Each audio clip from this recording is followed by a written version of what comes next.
L'agoge ou éducation spartiate, grec ancien, u-i, conduite, mouvement, grec moderne, spartiatiki aroi, était, avec le rejet radical de l'individualisme et la militarisation de toute vie privée et collective, le trait le plus caractéristique et déterminant de la société lacédémonienne. Période archaïque. Du 8e au 7e siècle avant Jésus-Christ, l'éducation spartiate était consacrée à la maîtrise des armes. Les jeunes Spartiates n'avaient plus à rechercher, comme au siècle précédent, leur idéal personnel et homérique de gloire, mais plutôt la gloire collective, la victoire de la cité. Le poète Tyrtée saisit bien cette nouveauté éthique. Il est beau de mourir, au front, comme un homme courageux combattant pour sa patrie. L'éducation archaïque, cependant, conserve des caractéristiques de l'éducation homérique. La lutte, l'athlétisme et les sports équestres conservent une grande importance. Aux Jeux olympiques, de 720 à 576 avant Jésus-Christ, sur les 81 vainqueurs connus, 46 étaient spartiates. À la course à pied, on connaît 36 vainqueurs, dont 21 spartiates. La musique venait immédiatement après, en importance à cette époque. Sparte était la capitale musicale de la Grèce.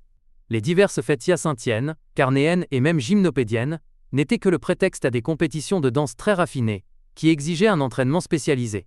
L'agogé.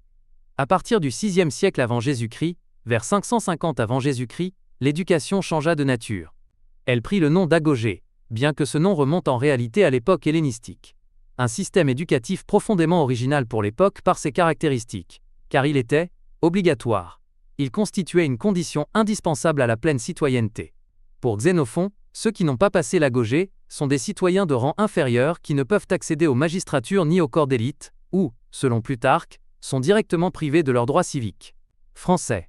Au contraire, il peut y avoir des cas de non-citoyens, vraisemblablement des ilotes, qui, une fois acceptés dans le système éducatif de l'agoge, deviennent des hommes libres. Ce sont les soi-disant motaques, accent aigu, s, voire ilotes. Collectif. Contrairement à l'éducation personnalisée avec un tuteur esclave, à la manière d'autres cités grecques, l'agoge est structurée par étapes pour des groupes d'enfants d'âge similaire. Organisé par l'État, c'est le gouvernement de la cité lui-même qui gère l'éducation publique, comme l'une de ses principales missions, ce qui lui vaudra les éloges de Platon et d'Aristote. En plus d'avoir des magistrats spécialisés, les efforts effectuaient personnellement la supervision quotidienne. À partir de ce moment, les citoyens sont préparés à la vie militaire dès l'enfance.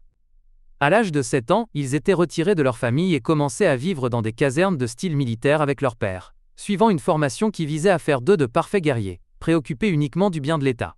Bien que l'agoge soit attribuée à Lycurgue, aucune référence historique n'en est trouvée avant le 4e siècle avant Jésus-Christ, plus précisément dans la République des Lacédémoniens de Xénophon.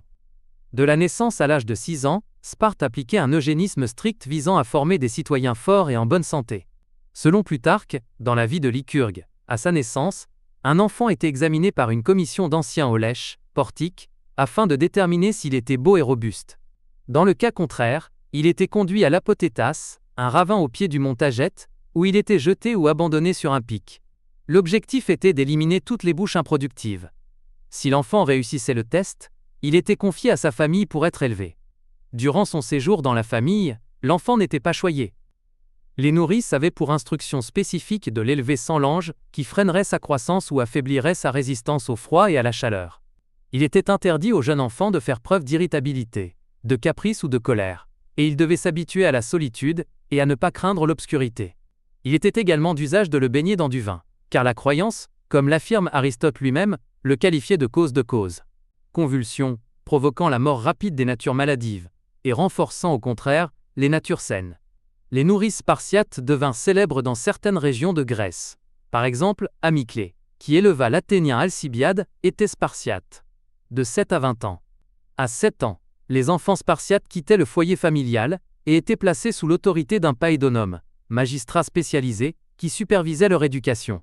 Ils étaient intégrés dans une agélukolu ou caserne, une sorte d'unité militaire pour enfants, sous le commandement d'un garçon plus âgé, l'Irème, âgé de 19 ans. Ils apprenaient alors à lire et à écrire. Selon Plutarque, cet aspect était réduit au strict minimum, ainsi qu'à chanter principalement les élégies de Tyrtée, qui servaient de chant de marche.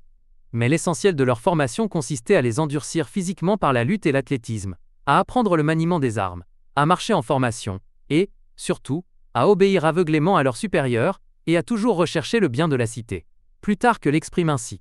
Lycurgue habitua les citoyens à ne pas savoir vivre seuls, à être toujours, comme des abeilles, unis pour le bien public autour de leur chef.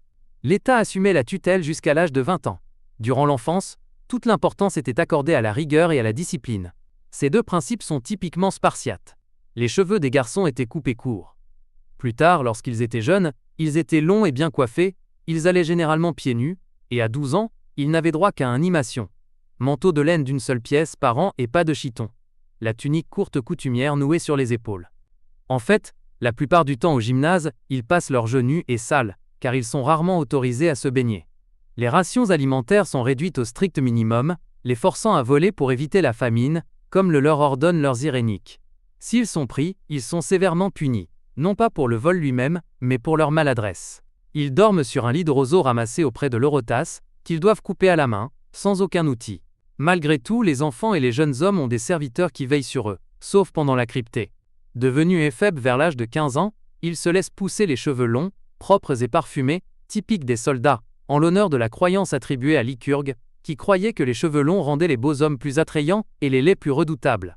L'attention particulière portée à l'éducation rhétorique à Athènes et dans d'autres cités grecques visait, à Sparte, à développer une économie expressive maximale, au point de rendre la concision spartiate proverbiale. On attendait des jeunes qu'ils expriment leurs idées avec fermeté, mais brièveté et acuité, ainsi qu'avec grâce.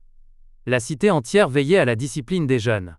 N'importe quel citoyen ou aîné pouvait les gronder ou les punir physiquement, les affamer, leur mordre les pouces, les fouetter, etc.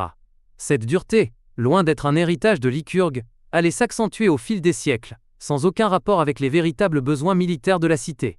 Ainsi, pendant la Pax Romana, alors que Sparte était devenue une colonie sans importance dans la province d'Achaïe, les cérémonies de bizutage au sanctuaire d'Artémis Orthia, des combats rituels impliquant des batailles pour des piles de fromage déposées sur les autels, devinrent le rituel sadique de la dymastigosis, au cours duquel des enfants, nus et exposés au soleil, étaient fouettés à mort.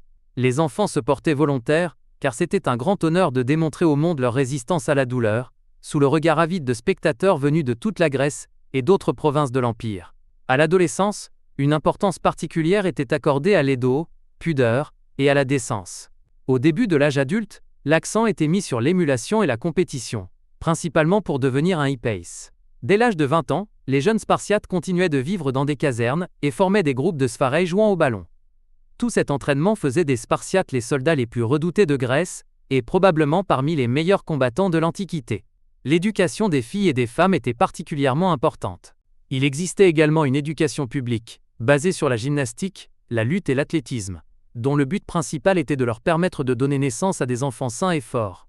L'objectif était de combattre les traits considérés comme féminins, la grâce et la culture, tout en renforçant le corps. Les femmes spartiates portaient généralement le péplos archaïque, non cousu sur le côté, ce qui suscitait plaisanteries et commentaires obscènes chez les autres Grecs, notamment les Athéniens, qui les appelaient les phainomérides, celles qui montrent leurs cuisses. Lors des cérémonies et fêtes religieuses, elles se dévêtaient, ainsi que lors des compétitions publiques d'athlétisme ou de lutte. L'éducation féminine cherchait également à minimiser les sentiments. Le mariage ne devait être rien d'autre qu'une occasion de produire de futurs guerriers. Même le prêt d'épouse entre amis était considéré comme normal, et il n'était pas officiellement honteux de donner sa propre femme à quelqu'un de plus jeune et de plus fort qui aurait des enfants tout aussi vigoureux. Cependant, l'attitude envers la bâtardise était ambiguë et clairement négative lorsqu'elle concernait les rois. Ainsi, en 412 avant Jésus-Christ, la relation entre Timée, épouse du roi Agi II, et Alcibiade fit scandale, et leur fils, Léotychides, fut exclu du trône pour bâtardise. En contrepartie de leur éducation sévère, les femmes spartiates jouissaient d'une grande liberté de mouvement. Elles pouvaient également hériter de leur père, ce qui leur conférait une grande indépendance vis-à-vis des hommes, et c'était généralement elles qui géraient les finances familiales. Pédérastie. À 12 ans, selon Plutarque, il était courant pour les femmes d'avoir un amant parmi les garçons plus âgés et plus prestigieux. L'éraste, du grec « éraste », qui signifie amant. La relation entre les deux époux prit un caractère si officiel que, dans certains cas, les efforts punissaient l'éraste pour une faute commise par son éphèbe. La jalousie ou la rivalité pour le même garçon était cependant mal vue. Les deux rivales étaient censés collaborer à l'éducation de leur bien-aimé, l'éronome, du grec « éroménos », qui signifie « bien-aimé ». Cependant, le mariage et la procréation étaient considérés comme des devoirs sacrés envers la cité, à tel point que les hommes célibataires en âge de se marier étaient soumis à des impôts particuliers et à des humiliations publiques.